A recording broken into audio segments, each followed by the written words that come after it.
लोकोत्तर धर्मवीर 1985 में मेरा पदस्थापन अजमेर था। ऋषि उद्यान व सभा में आना जाना था, परंतु कम। ऋषि उद्यान के सरस्वती भवन में ऋषि बोधोत्सव मनाया जाता था। उस वर्ष भी मनाया गया। मुझे मुख्य अतिथि बनाया गया। मैं व मेरी पत्नी कुसुम बाला जी उत्साहित होकर उत्सव में गए। 20-25 लोग थे। उत्सव उपरांत भोजन की व्यवस्था थी सरस्वती भवन के बरामदे में। बैठने के बाद एक सज्जन आए और उन्होंने भोजन के कूपन मांगे। कूपन लेना है, हम दोनों को जानकारी नहीं थी और हमने कूपन लिए भी नहीं थे। मेरे पास बैठे धर्मवीर जी तथा कुसुमबाला जी के पास बैठी श्रीमती ज्योत्सना जी ने बात को संभाला। आज ऋषि उद्यान में प्रतिदिन सैकड़ों लोग भोजन करते हैं। बरामदे में भोजन के स्थान पर विशाल भोजनशाला में भोजन कराया जाता है। भोजन बनाने की आधुनिक व्यवस्था है। ऋषि उद्यान में लगने वाले योग शिविर, आर्यवीर दल आदि शिविरों के अवसर पर सैकड़ों लोगों की भोजन व्यवस्था बिना कूपन होती है। ऋषि मेले के अवसर पर हजारों लोग भोजन करते हैं। वहाँ जरूर कूपन व्यवस्था होने लगी है, वह भी संख्या जानने के लिए, ताकि तदनुसार भोजन बनाया जा सके। इस परिवर्तन का श्रेय सत्यता से किसी अन्य को नहीं दिया जा सकता, सिवाय धर्मवीर जी के। धर्मवीर जी के निर्देश थे कि भोजन के समय जो आवें उन्हें मना नहीं करना। कहाँ से आए हो, किस संप्रदाय के हो, यह नहीं पूछना, सत्कार पूर्वक भोजन करा देना। उनका विचार था कि सुरक्षा की दृष्टि से किसी विशेष मामले में कौन कहाँ से आदि पूछना कभी कभी ठीक हो सकता है, परंतु सद्भावना की दृष्टि से गलत है। वे श्री गंगानगर के एक चौधरी जी की घटना बताया करते थे। चौधरी जी 3 दिन ऋषि उद्यान में रहे। किसी ने कुछ पूछा-ताछी नहीं की। चलने लगे तो बोले, कोई मेरे लायक काम हो तो बताना। तथा उस वर्ष श्री गंगानगर से 80 बोरी अन्न संग्रह चौधरी जी ने कराया। परोपकारिणी सभा के एक सम्माननीय मंत्री जी थे, उनका देहांत हो गया। सबने अपने उद्गार प्रकट किए, कितना अच्छा कार्य था उनका, अब आगे कैसे संभलेगा।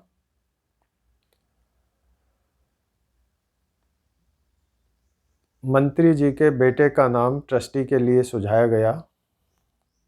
सभा हित को सर्वोपरि मानने वाले न्यायप्रिय धर्मवीर जी ने प्रस्तावित नाम का विरोध किया। कहा, आधार योग्यता होनी चाहिए, पारिवारिक परंपरा नहीं। सभा में एक स्थान रिक्त हुआ। एक ट्रस्टी जी ने अपनी पत्नी का नाम आगे बढ़ाया।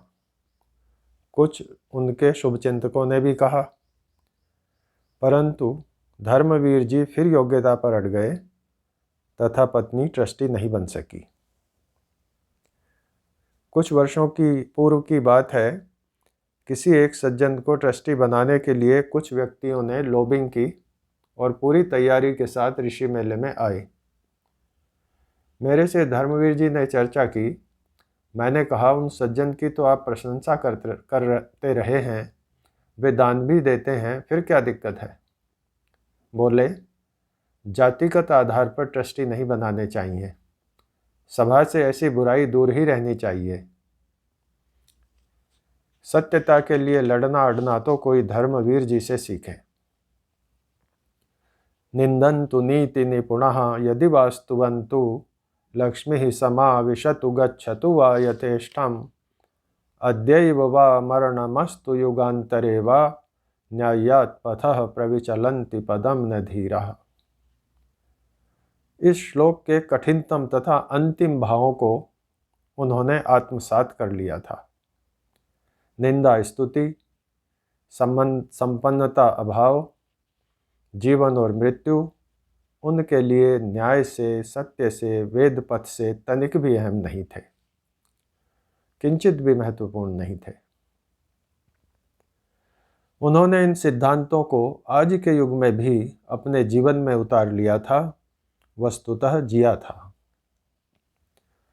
सभा के वर्तमान मंत्री जी को सभा का ट्रस्टी इसलिए बनाया गया था कि वे धर्मवीर जी को ठीक कर सकें, उनका विरोध करें।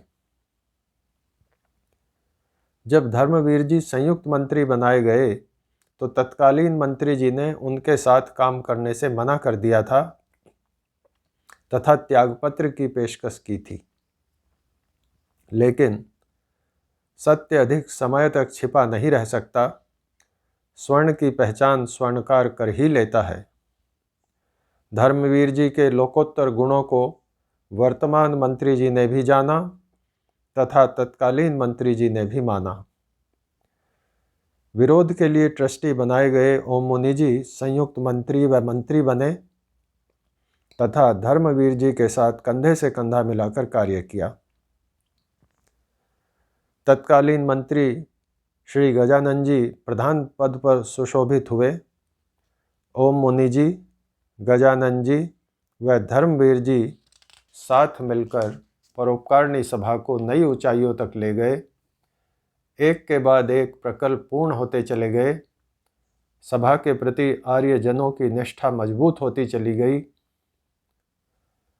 रुग्णता के कारण श्री गजानन जी ने कुछ वर्ष पूर्व प्रधान बनने में असमर्थता व्यक्त कर दी। सभा मंत्री धर्मवीर जी के नेतृत्व में पूरे उपस्थित सभासद सरस्वती भवन में मीटिंग में कई घंटे तब तक बैठे रहे जब तक श्री गजानन जी ने पुनः प्रधान बनना स्वीकार नहीं कर लिया।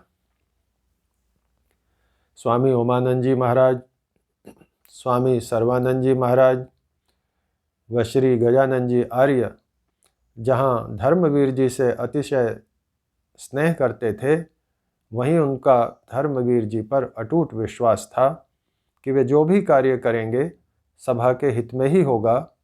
पुनरपि धर्मवीर जी ने सभा के पद पर रहते हुए कभी सीमा रेखा का उल्लंघन नहीं किया। संभवतः यही कारण रहा होगा कि ये तीनों प्रधान धर्मवीर जी का अत्यधिक सम्मान भी करते थे। धर्मवीर जी प्रधान बनने के बाद जब श्री गजानन जी आर्य के निवास स्थान पर पहली बार गए तो आर्य जी व माता जी ने द्वार पर आकर उनका मालाओं आदि से भव्य एवं अकल्पनीय सत्कार एवं नमन किया। नम्रता की मूर्ति श्री गजानन जी आर्य, जो आज भी सभा के संरक्षक हैं, उन्होंने आचार्य धर्मवीर जी के पैर छूकर प्रणाम करना चाहा।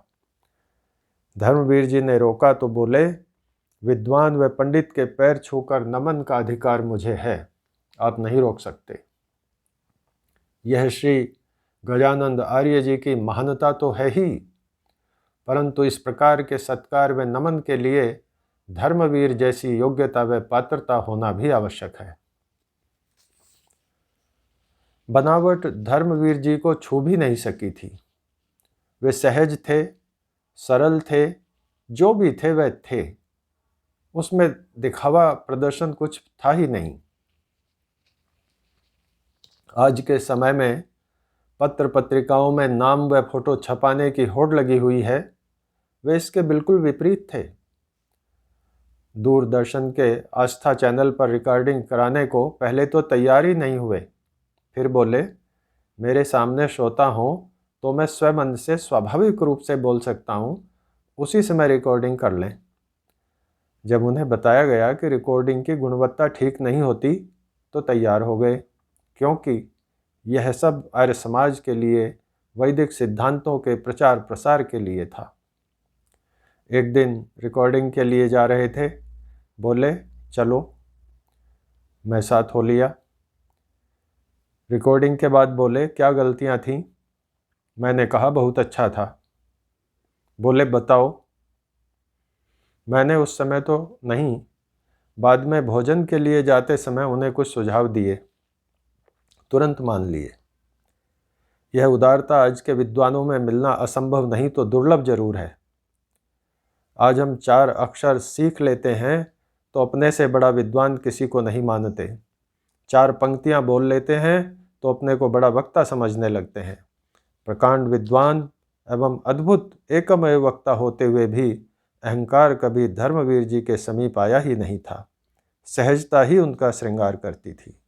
वे कहा करते थे, मंच, माइक, फोटो, नाम व अखबार जिसे प्रिय हैं, वह विचार के लिए काम नहीं करता, अपने लिए काम करता है।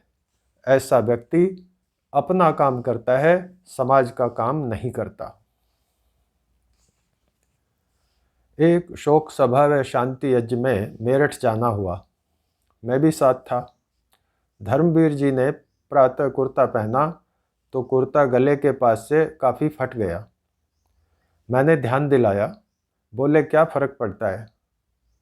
उसी कुर्ते को पहने हुए सारे कार्यक्रमों में सम्मिलित हुए और सचमुच कोई अंतर नहीं पड़ा, न उनके संबोधन में न उनके सम्मान में। सबकी निगाहें तो उनके असाधारण व्यक्तित्व पर थी।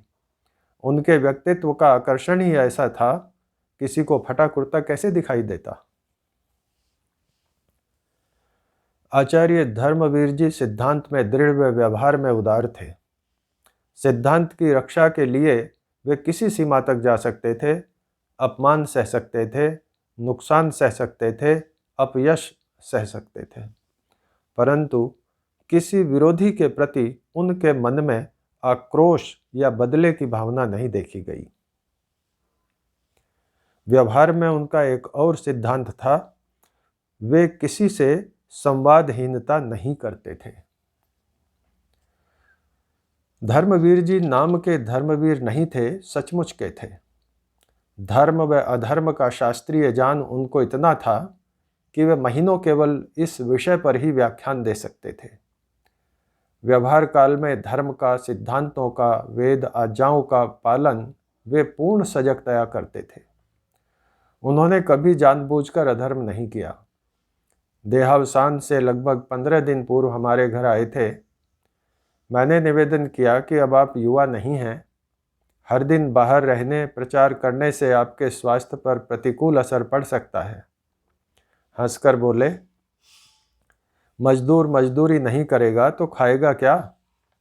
वे महर्षि के इतने भक्त थे कि अपने को मजदूर मानते थे तथा उससे जो लाभ समाज को मिलता उसे मजदूरी। मैंने कहा, आप कुछ समय निकालकर लेखन कार्य करें, जिससे आपकी उपलब्ध अथाह विद्या चिरकाल तक अधिक जनों के काम आ सकेगी, वह आपको भी भागदौड़ से थोड़ा विश्राम मिल जाएगा। बहुत आग्रह होता हुआ देखा तो महाभारत का यह श्लोक सुनाकर हंस दिए। जानामि धर्मं न च मे प्रवृत्तिः, जानाम्यधर्मं न च मे निवृत्तिः, केनापि देवेन हृदि स्थितेन यथा नियुक्तोस्मि तथा करोमि। इससे बड़ी निरभिमानिता क्या हो सकती है कि जीवन भर धर्म का पालन व अधर्म से दूर रहने वाला व्यक्ति उक्त श्लोक सुनाता है कि उसकी धर्म में प्रवृत्ति नहीं और अधर्म से निवृत्ति नहीं। ईश्वर के प्रति श्रद्धातिरेक देखिए कि आचार्य धर्मवीर जी जो कुछ कर रहे थे उसे ईश्वर के द्वारा नियुक्त मानते हुए करते थे। इस श्लोक से उन्होंने यह भी स्पष्ट कर दिया था कि वे जानते थे कि शरीर को विश्राम की आवश्यकता है तथा वे अपने शरीर से ज़्यादा काम ले रहे हैं, परंतु वैदिक धर्म के प्रचार के समक्ष उन्होंने शरीर की को वरीयता नहीं दी, क्योंकि उनके अंदर बैठा देव उन्हें वैदिक धर्म एवं आर्य समाज के लिए समर्पण का आदेश दे रहा था। इसी आदेश की पालना करते करते समाज को जगाने वाला धर्मवीर स्वयं चिर निद्रा में सो गया। अप्रैल 2017।